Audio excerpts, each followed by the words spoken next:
Então vieram os homens de Quiriate-Jearim e levaram a arca do Senhor à casa de Abinadab, no outeiro, e consagraram Eleazar, seu filho, para que guardasse a arca do Senhor.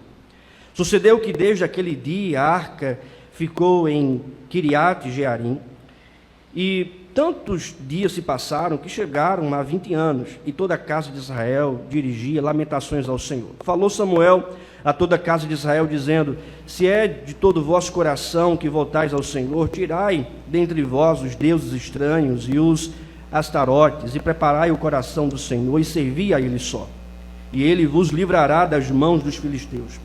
Então os filhos de Israel tiraram dentre si os balaíns e os astarotes, e serviram só ao Senhor. Versículo 5. Disse mais Samuel: congregai todo Israel em Mispa, e orarei por vós ao Senhor. Congregaram-se em Mispa, tiraram água e a derramaram perante o Senhor. Jejuaram aquele dia e ali disseram: pecamos contra o Senhor. E Samuel julgou os filhos de Israel em Mispa. Quando, pois, os filisteus ouviram que os filhos de Israel estavam congregados em Mispa, subiram os príncipes dos filisteus contra Israel, e ouvindo os filhos de Israel, tiveram medo dos filisteus. Então disseram os filhos de Israel a Samuel: não cesses de clamar ao Senhor, vosso Deus, nosso Deus, por nós, para que nos livre da mão dos filisteus. Tomou, pois, Samuel um cordeiro que ainda mamava e o sacrificou em holocausto ao Senhor. Clamou Samuel ao Senhor por Israel, e o Senhor lhe respondeu. Enquanto Samuel oferecia o holocausto, os filisteus chegaram à peleja contra Israel, mas trovejou o Senhor naquele dia com grande estampido sobre os filisteus e os aterrou de tal modo que foram derrotados diante dos filhos de Israel. Saindo de Mispa, os homens de Israel perseguiram os filisteus e os derrotaram até abaixo de Betcar. Tomou então Samuel uma pedra e pôs entre Mispa e Sem. Ele chamou Ebenezer e disse: até aqui nos ajudou o Senhor. Assim os filisteus foram abatidos e nunca mais vieram ao território de Israel, porquanto foi a mão do Senhor contra ele todos os dias de Samuel. As cidades que os filisteus haviam tomado a Israel foram-lhe restituídas, desde Ecrom até Gat, e até os territórios delas arrebatou Israel das mãos dos filisteus. E houve paz entre Israel e os amorrios. E julgou Samuel todos os dias de sua vida a Israel. De ano em ano fazia uma volta, passando por Betel, Gigal e Mispa, e julgava Israel em todos esses lugares. Porém, voltava a Ramá, porque sua casa estava ali, onde julgava Israel e onde edificou um altar ao Senhor. Vamos orar? Senhor Deus amado Pai, nós lemos a Tua palavra, e nesse momento nós te pedimos a Tua misericórdia. Abre, Senhor Deus, os nossos olhos, para contemplarmos as maravilhas da Tua lei. Abre, Senhor Deus, o nosso coração para recebermos a Tua santa palavra. Abre, Senhor Deus, o nosso entendimento para compreendermos as verdades do Senhor. Cativa, Senhor Deus, a nossa atenção a Ti. Nessa noite é o que te pedimos. Tende misericórdia de nós. Tem misericórdia de nós, ó Pai, e fala ao nosso coração mediante a Tua santa palavra. É o que nós te pedimos em nome de Jesus. Amém. Os irmãos podem se assentar. Existem aqueles momentos na vida em que de fato nós precisamos de uma ajuda. De uma ajuda do alto, de uma intervenção, de um socorro. Eu não sei se você já experimentou isso na sua vida. Em um momento difícil, em um momento de aperto, em um momento onde as coisas estão se estreitando e você precisa de uma ajuda, de um socorro, de uma mão. Talvez você olhe para um lado, para o outro e pergunta: meu Deus, o que vai acontecer? Quem vai me ajudar? E nos últimos segundos, nos últimos momentos, a ajuda chega. A ajuda vem. É maravilhoso quando nós contemplamos a ajuda, quando nós percebemos a ajuda, quando nós recebemos a ajuda. Sobretudo maravilhoso ainda, né, é quando nós percebemos, contemplamos e recebemos da ajuda de Deus nos momentos apertados da nossa vida, dos momentos difíceis da nossa vida. O texto que lemos, irmãos, está tratando dessa ajuda que o povo de Israel, esse povo recebeu da parte de Deus no momento de aflição, em um momento de conturbação. Nesse contexto, o povo de Israel, os israelitas estavam sofrendo alguns ataques dos filisteus. Em uma hora ou outra, eles recebiam esses ataques dos filisteus, dos seus inimigos, e era uma situação, um momento em Israel de muita conturbação. Não havia estabilidade, não havia paz. A arca era roubada do povo, depois a arca voltava para Israel, depois ela era roubada novamente, depois ela retornava para Israel. A arca aqui simbolizava a presença de Deus no meio do seu povo, algo que para Israel era muito importante, muito valoroso, muito especial. Esse era o contexto de Israel diante do texto que lemos. E é muito importante nós aprendermos o texto de acordo com o seu contexto, porque explicar e dar significado para o texto sem o seu contexto pode virar pretexto para qualquer um falar o que bem entende, o que quiser. Daí a importância da gente entender o contexto. Israel está sofrendo. Israel está com conturbações políticas, militares. Está padecendo nas mãos dos filisteus o tempo todo. Tanto é que alguns estudiosos, historiadores, tratando sobre esse momento, eles afirmam que Israel era pequeno diante da grandeza dos filisteus. O povo de Deus era um povo pequeno diante do poder econômico, poder geográfico e poder militar dos filisteus. Israel, de fato, temia os filisteus, estava na mão dos filisteus, dos seus inimigos. E é justamente no momento assim, onde os filisteus estão indo novamente para atacar Israel, para saquear as cidades, para destruir novamente aquela nação, aquele povo, para zombar daqueles irmãos, daquelas pessoas, para humilhá-los. Novamente, mais uma vez, os filisteus vão até Israel para pelejar contra Israel.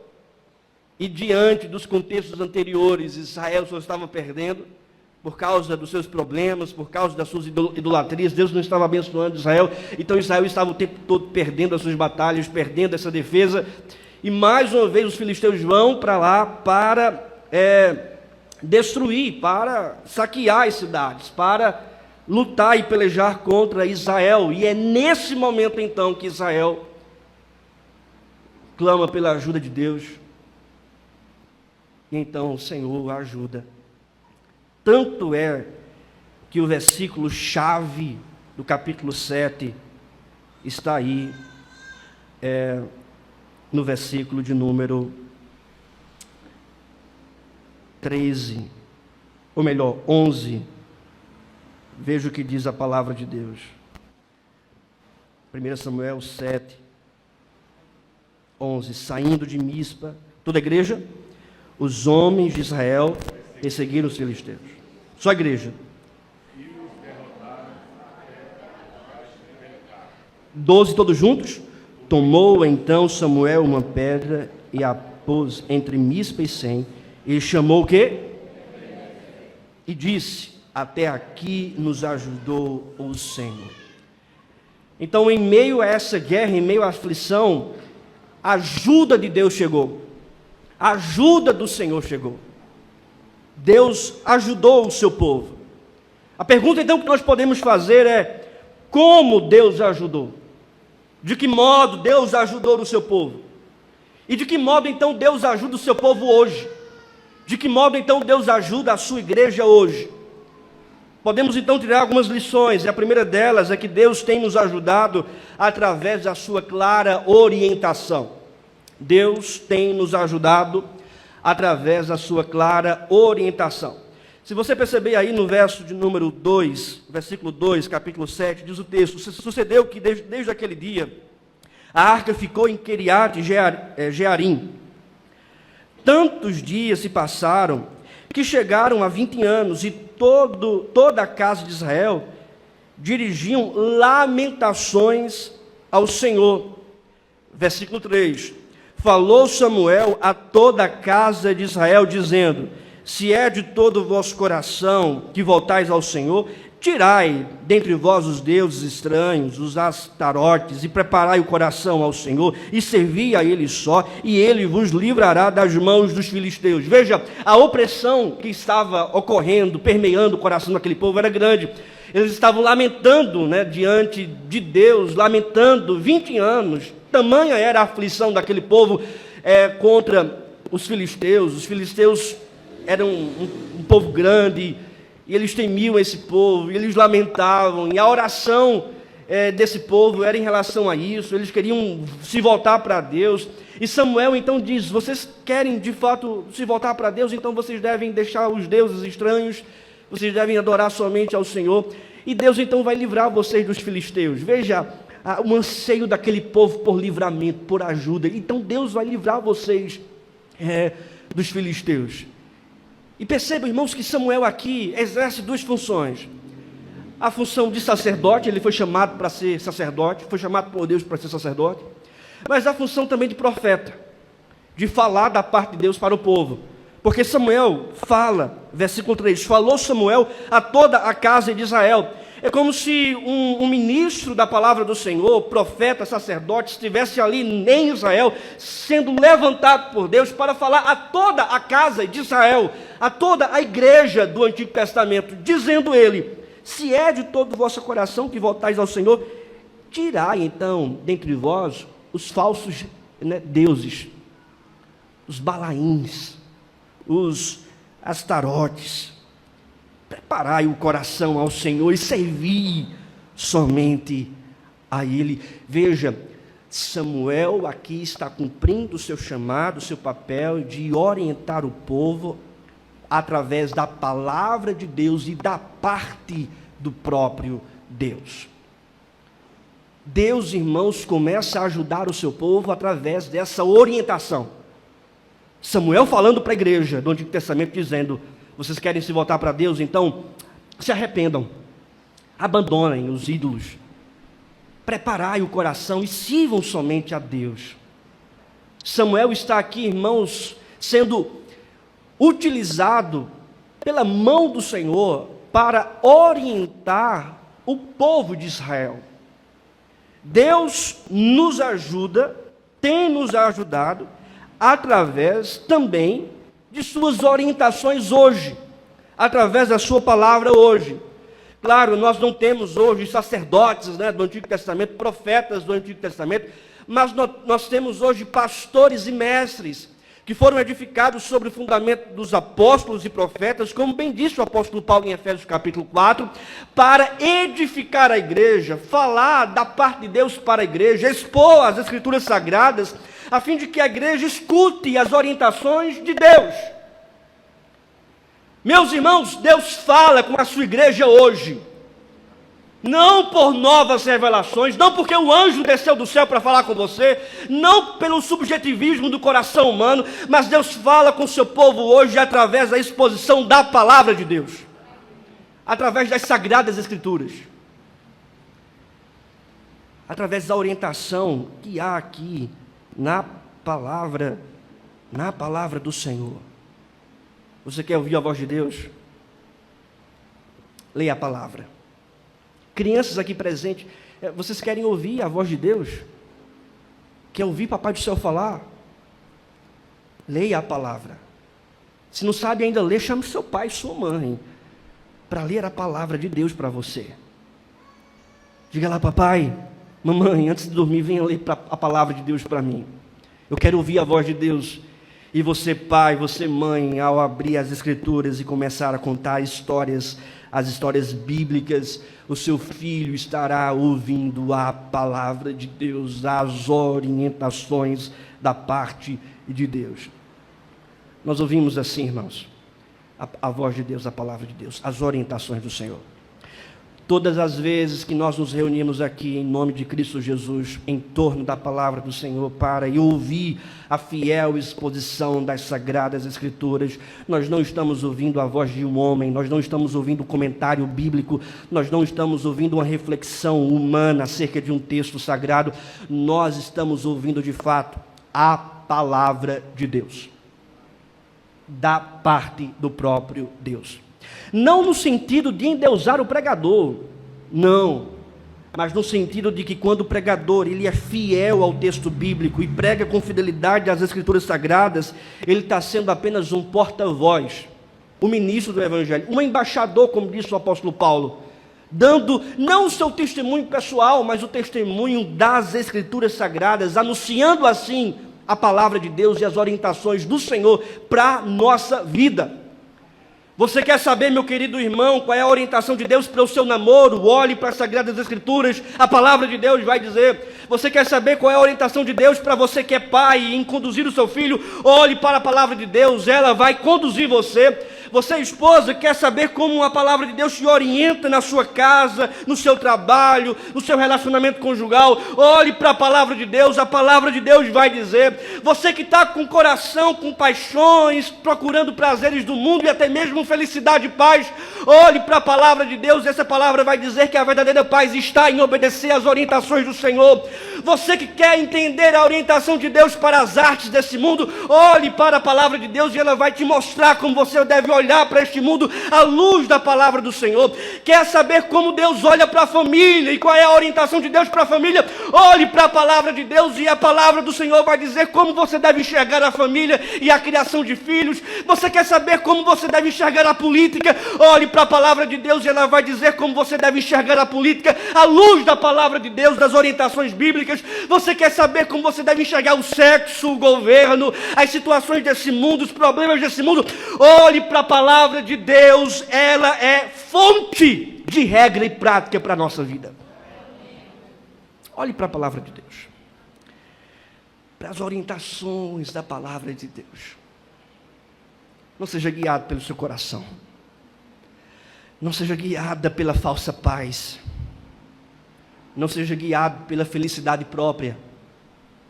Ah, pastor, eu quero paz, eu quero felicidade. Essa felicidade que está desconecta, essa paz que vai de encontro às verdades bíblicas, é uma paz diabólica, mundana, que só vai te conduzir para a destruição. Mas se você encontra a palavra de Deus, a orientação da palavra de Deus, e que essa palavra perturba o seu coração, diga assim: graças a Deus, porque você não está entregue às suas próprias paixões, porque Deus tem te regado, te conduzido, e não tem deixado você entregue à sua própria felicidade, à sua própria paz. Faça guerra consigo mesmo, pregue para si mesmo. Não permita que o seu coração corrupto, desesperadamente enganoso, guie você, mas seja guiado unicamente pela palavra de Deus. Segunda verdade, meus irmãos, Deus tem nos ajudado através da sua poderosa intervenção. Deus tem nos ajudado através da sua poderosa intervenção. Versículo 5, disse mais Samuel: congregai todo Israel em Mispa, e orarei por vós ao Senhor. Congregaram-se em Mispa. Veja, Samuel ainda assim orientando da parte de Deus: vamos congregar, vamos participar, irmãos, quando o pastor chamar para o culto, venha. Vamos orar no culto de oração, venha. Vamos estudar a palavra no culto de doutrina, quinta-feira, venha.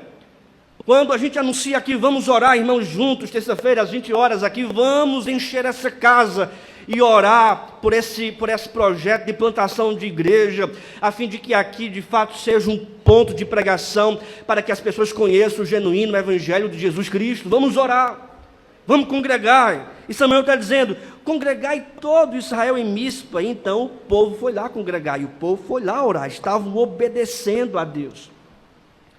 Diz o texto que eles ainda jejuaram ali, derramaram água perante o Senhor. Ou seja, isso aqui é um simbolismo da cultura judaica para descrever arrependimento. De fato, eles estão se arrependendo na prática. A água que tem um simbolismo da purificação. Eles estão encarnando o arrependimento. Esse arrependimento que já é visto no versículo 3, porque Samuel diz, né? Se é de todo o vosso coração que voltais ao Senhor, tirai os deuses, né? Os falsos deuses, os ídolos. Então, se vocês estão se arrependendo mesmo, então mudem de vida, abandonem os falsos ídolos. E aí Samuel está orientando aqui no versículo 6, versículo 7. Quando, pois, os filisteus ouviram que os filhos de Israel estavam congregados em Mispa, subiram os príncipes dos filisteus contra Israel, o que, ouvindo os filhos de Israel, tiveram medo dos filisteus. Irmãos, veja que interessante. Samuel está aqui da parte de Deus orientando o povo a congregar e orar em Mispa. O povo vai então, se junta, vão para Mispa, para essa cidade, para congregar lá. E eles oram lá. Quando eles obedecem às orientações de Samuel para congregar nessa cidade e orar, o que acontece no versículo 7? Os príncipes dos filisteus se levantam e vão para Mispa para pelejar contra o povo de Israel, que estava ali, seguindo as orientações de Samuel, orando naquela cidade. Meus irmãos, uma aplicação aqui para a nossa vida. É justamente quando nós obedecemos a Deus, as orientações de Deus, que parece que o diabo se levanta para pelejar contra nós, não é verdade? A gente decidiu obedecer a Deus, a gente decidiu seguir as orientações do Senhor, mas de repente os filisteus se levantaram aqui contra o povo de Israel. Fique calmo, fique tranquilo. O ruim é se tivesse tudo em paz. Desconfie quando as coisas estão boas demais. Sabe por quê? Até mesmo o apóstolo Paulo disse: aqueles que querem viver piedosamente em Cristo serão o quê? Serão perseguidos. Então, se não há perseguição, se não há dificuldade, se não há frustração, se não há adversidade, desconfie da sua vida espiritual. Certa vez fizeram uma pergunta para um reitor lá no seminário, Francisco, o nome dele, que é conhecido como Chiquinho, que é o sogro do Augusto Nicodemos. Perguntaram para ele sobre a questão da igreja ser perseguida. E aí perguntaram para ele: pastor, quando a igreja for ser perseguida, ela vai ser mais fiel, não é? Vai ficar só os fiéis mesmo, vai ser mais fiel. Aí o pastor então disse: não, é quando a igreja se tornar fiel, ela vai ser perseguida. Então, quando segue as orientações do Senhor, parece que os filisteus se levantam. Já ouvi isso, né? Eu já escutei isso. Pastor, eu me converti, eu comecei a frequentar a igreja, comecei a ir para o culto, parece que começou a dar tudo errado na minha vida. Arrumei problema com minha família, problema no meu trabalho, parece que o povo não me aceita como crente, como evangélico. E a gente tem que dizer que é evangélico. Evangélico de acordo com a palavra do Senhor. Está com medo de dizer que é evangélico. Está com vergonha de dizer que é evangélico. Das pessoas não te aceitarem, de você ser perseguido. Meu querido irmão, Deus te chama para fidelidade. Então diga assim que você é crente, evangélico, cristão, que segue a Jesus Cristo. Os filisteus então podem se levantar e se levantarão, como se levantaram aqui contra o povo de Deus, o povo que estava obedecendo às ordens e às orientações do Senhor. Obedeça a Deus. E essa obediência não vai te conduzir ao mar de rosas. E eu estou sendo bem sincero com você. Embora muitas igrejas aí fora prometam isso, obedeça a Deus que você vai ter só benécia, só vai ter vitória, só vai ter alegria, só vai ter paz, os inimigos serão todos destronados. Obedeça a Deus que você vai caminhar em um mar de rosas. Meu querido irmão, o cristianismo não é um mar de rosas. A gente obedece a Deus e é perseguido. A gente obedece a Deus e é frustrado. A gente obedece a Deus e é como se o próprio Deus estivesse arrancando os ídolos do nosso coração. Tirai fora os ídolos. Se é que vocês querem se voltar para o Senhor, abandonem os ídolos, arranquem os ídolos do coração e obedeçam a Deus. E é assim que o Senhor nos ajuda. E aí ele continua o texto dizendo: então disseram, versículo 8, os filhos de Israel a Samuel: não cesses de clamar ao Senhor, nosso Deus, por nós, para que nos livre da mão dos filisteus. Eles estavam temendo. Samuel, não cessa de orar por nós.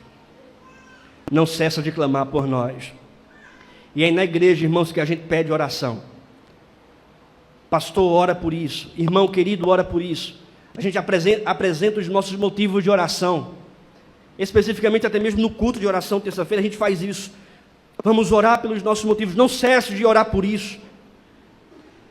Versículo 9. Tomou, pois, Samuel um cordeiro que ainda mamava e o sacrificou em holocausto ao Senhor. Clamou Samuel ao Senhor por Israel, e o Senhor lhe respondeu. Enquanto Samuel oferecia holocausto, os filisteus chegaram à peleja contra Israel, mas trovejou o Senhor aquele dia com grande estampido sobre os filisteus e os aterrou de tal modo que foram derrotados diante dos filhos de Israel. Deus tem nos ajudado através da sua poderosa intervenção. Eles estavam ali obedecendo a Deus, orando, foram para a cidade, congregaram de acordo com as orientações do Senhor, vindas da parte do profeta e sacerdote Samuel. Os filisteus então começaram a pelejar contra esse povo, foram até esse povo. Israel também clamou para o sacerdote, para Samuel, dizendo: não cesse de orar por nós, clama por nós, porque os filisteus estão vindo contra nós. Então Samuel orou por eles, começou a interceder por eles, e diz o texto que Deus então se levantou, Deus manifestou a sua providência. Enquanto Samuel estava orando, trovejou o Senhor naquele dia com grande estampido sobre os filisteus e os aterrou de tal modo que foram derrotados diante dos filhos de Israel. Os inimigos foram derrotados porque Deus ajudou aquele povo com uma poderosa intervenção. Os inimigos da igreja também se levantam contra nós. E Deus também tem nos ajudado através das suas poderosas intervenções. Todo santo dia, Ele tem nos ajudado. Intervenção significa uma interferência. Nós não cremos, irmãos, na filosofia deísta, do deísmo, que diz que Deus criou todas as coisas e soltou como um carrinho, de pressão, agora te vira e não se envolve mais com a criação. Não, nós não cremos nesse tipo de Deus. Mas nós cremos num Deus bíblico, que criou sim todas as coisas e que ainda assim continua intervindo na criação, que continua intervindo em nossa vida, que continua nos ajudando nas causas impossíveis para nós. Talvez você chegou aqui nessa noite com um pensamento, com algo no coração, com uma dificuldade, com um problema. Talvez os filisteus de hoje tenham se levantado contra você, mas você não fará nada, porque a justiça pertence a Deus, e você entrega a sua causa nas mãos do Senhor, e todas as intervenções do Senhor você vai contemplar. Sabe por quê? Porque Deus tem ajudado a sua igreja. Deus tem ajudado a sua igreja. E que fique bem claro, irmãos, que os nossos inimigos não é gente. Nós não lutamos contra carne e sangue, como bem disse o apóstolo Paulo, mas contra principados e potestades que se levantam contra a igreja de Cristo. No entanto, as portas do inferno não prevalecerão contra a igreja.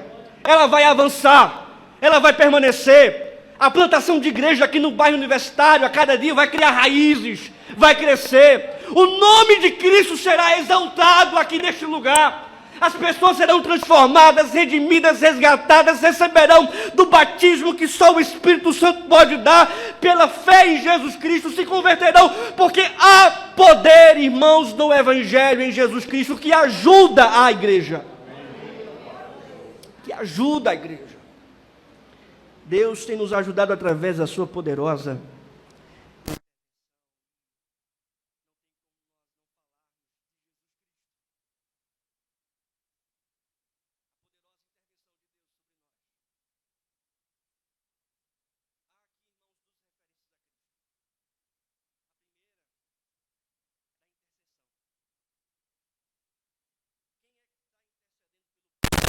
a batalha.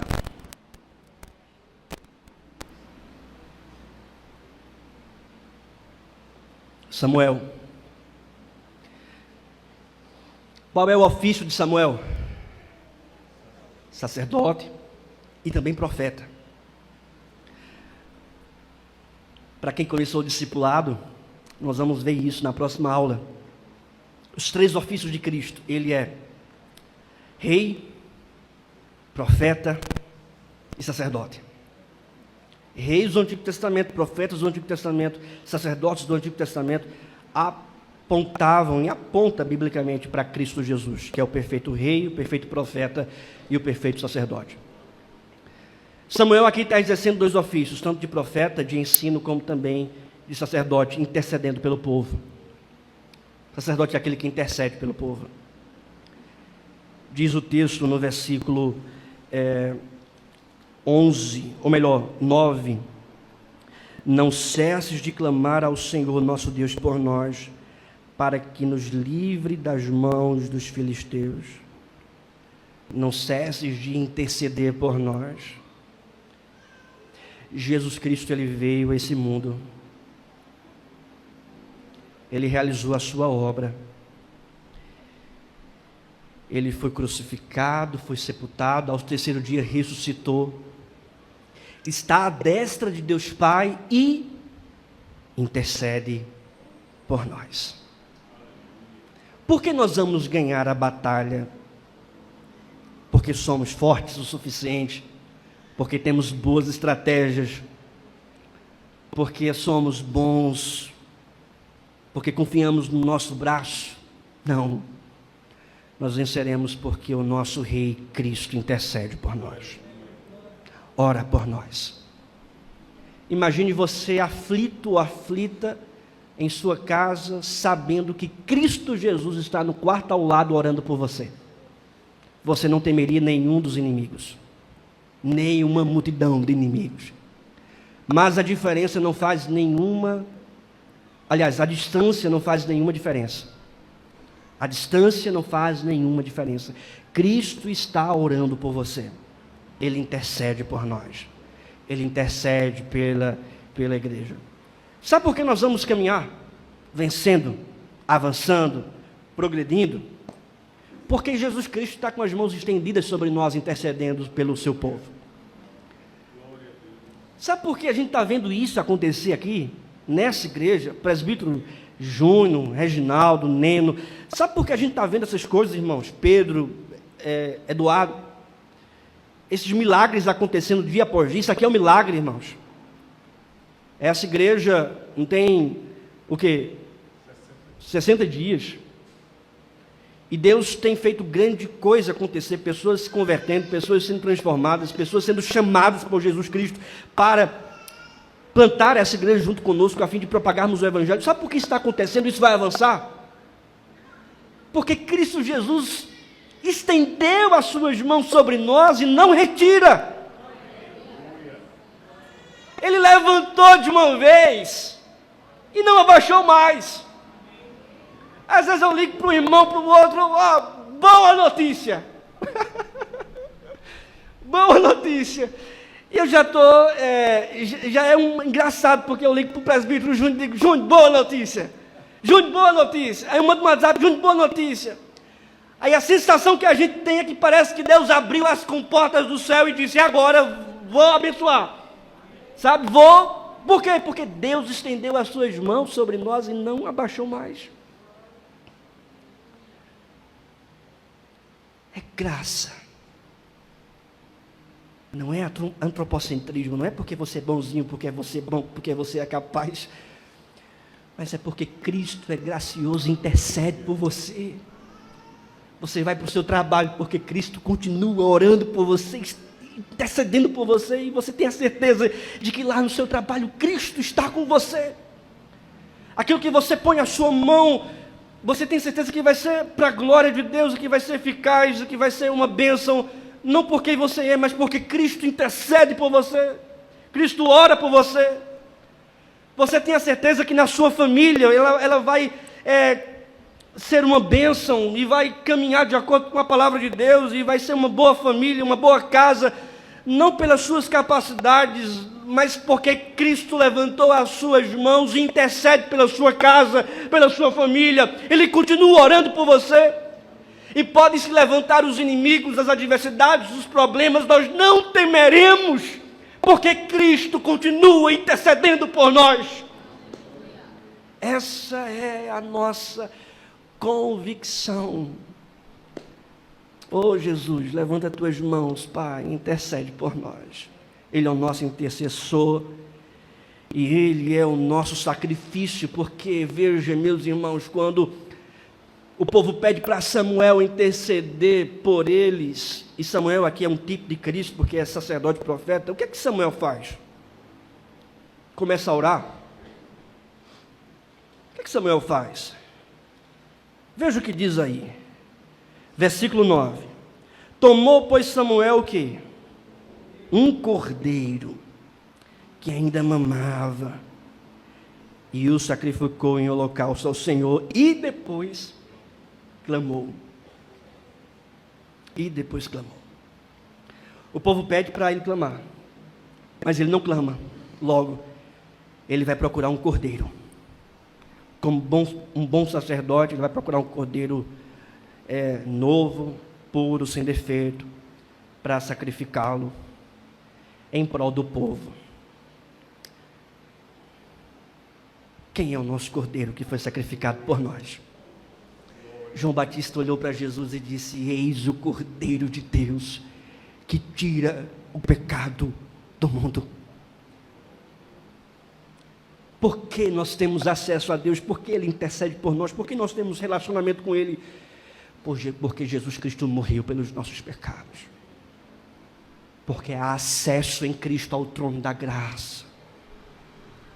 Eu sou um pecador, você é uma pecadora, você é um pecador, nós somos pecadores. Mas os nossos pecados, todos eles foram purificados por Jesus Cristo. Foram perdoados por Jesus Cristo, pelo seu sacrifício. Todos os nossos pecados foram levados por Jesus na cruz do Calvário. Ele pagou o preço de todos os nossos pecados. Temos um Cordeiro, temos um Salvador, que é a garantia, irmãos, de todas as benesses de Deus por nós, porque Ele morreu e Ele continua intercedendo por nós. Deus interviu e salvou o seu povo. Não foram os filisteus, irmãos, que vieram contra nós, mas quem veio contra nós foi Satanás, nos acusando de todos os nossos pecados. Nós estávamos, irmãos, amarrados ao império das trevas. Por natureza éramos filhos da ira. Nós éramos escravos do pecado. Andávamos segundo o curso deste mundo, entregues aos prazeres carnais e das paixões mundanas. Estávamos longe de Deus, inimigos de Deus, longe da eternidade. Por causa do nosso pecado, nós estávamos trilhando o caminho da morte eterna. O inferno se levantou contra nós. No entanto, Cristo se levantou para nos defender, apresentando as marcas da cruz. Ele derramou o seu sangue no Calvário, nos limpando e nos purificando de todos os nossos pecados, nos redimindo da morte eterna, nos resgatando do império das trevas, vencendo Satanás e seus demônios com um golpe certeiro que é a cruz. Ele veio por nós como um cordeiro puro, perfeito, digno, salvar e nos redimir de todas as nossas dores espirituais.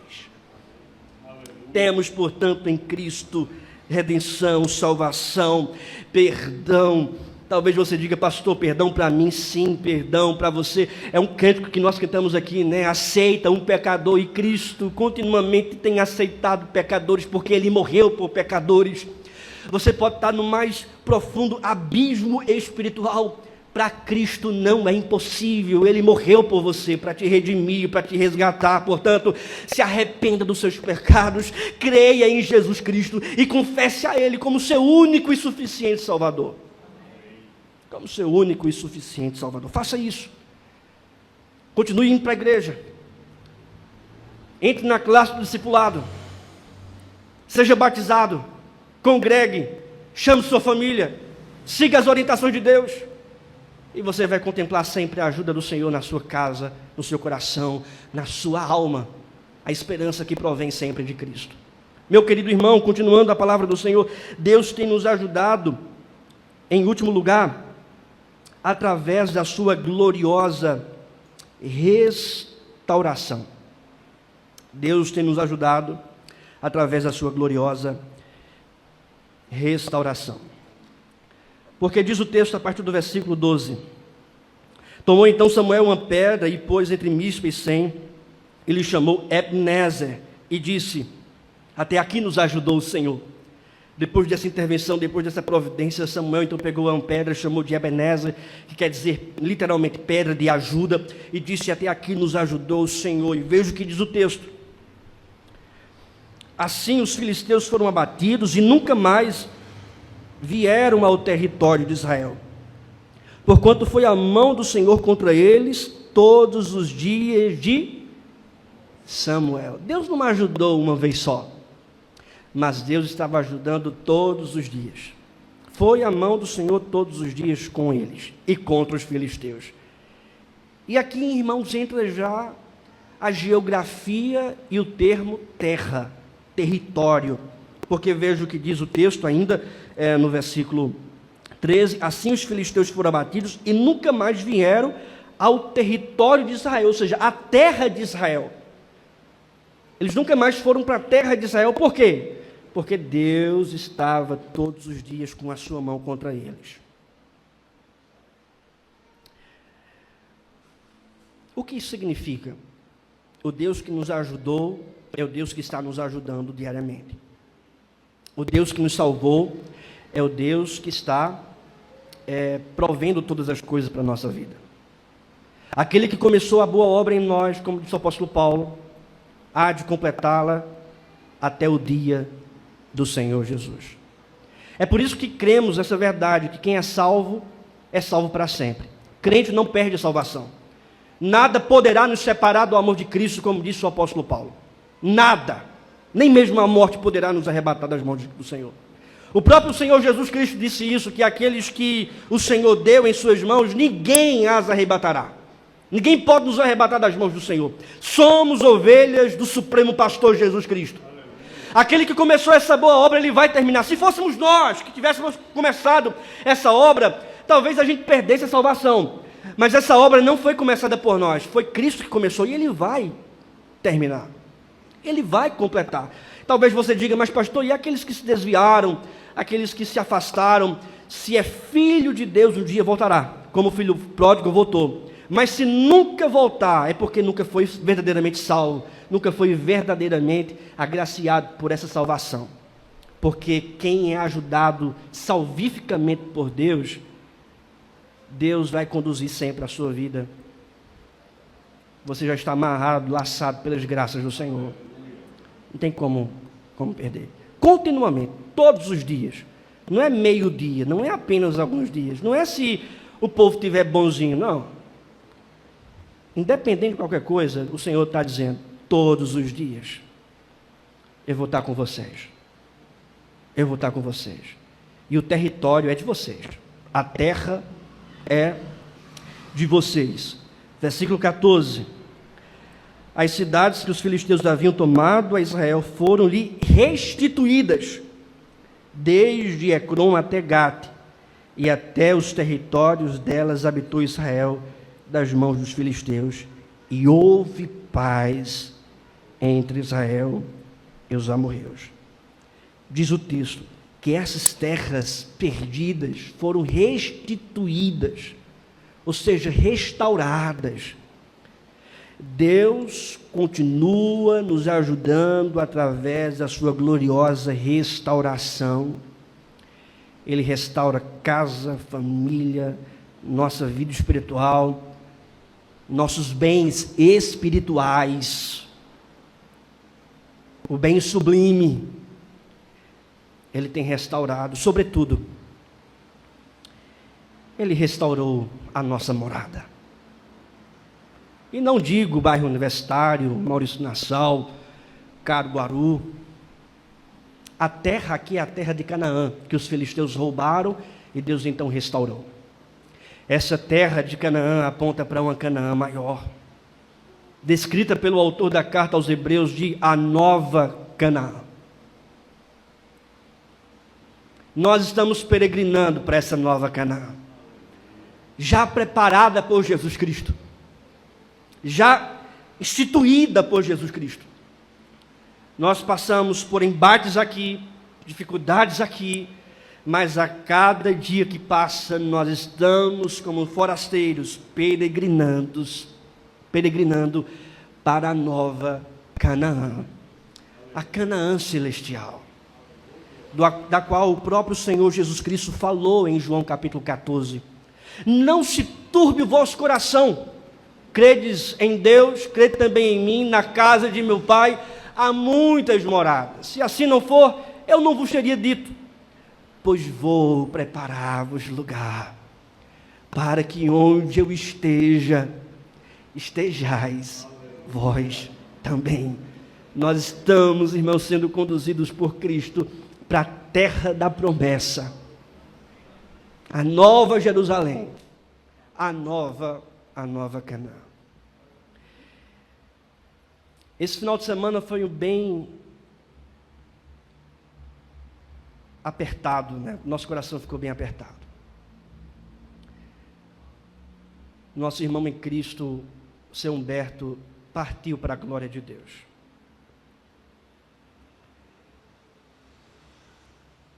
A despeito das suas dores, dificuldades e sofrimentos que estava sofrendo, mas ele partiu no Senhor para essa terra, a nova Canaã. Ele foi para a sua verdadeira casa. Ele foi para a sua verdadeira morada. A morada que o Senhor Jesus preparou para nós. Nós estamos caminhando. Nós não somos eternos aqui. Nós vamos deixar o que temos aqui. E nós vamos um dia chegar na pátria celestial. Nessa terra celestial.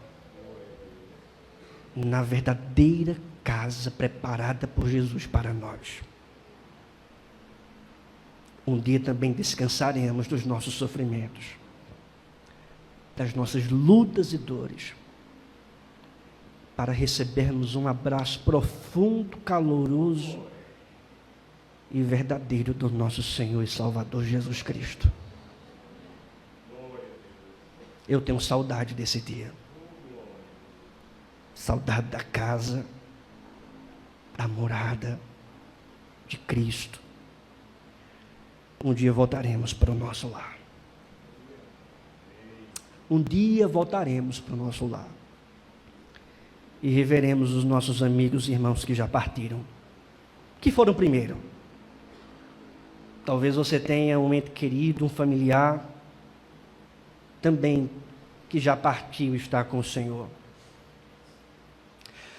Nós um dia também partiremos, irmãos. Um dia o céu vai se abrir e contemplaremos Cristo Jesus, o nosso Senhor, o nosso Salvador, porque um dia chegaremos na pátria celestial. Fiquemos de pé e vamos orar.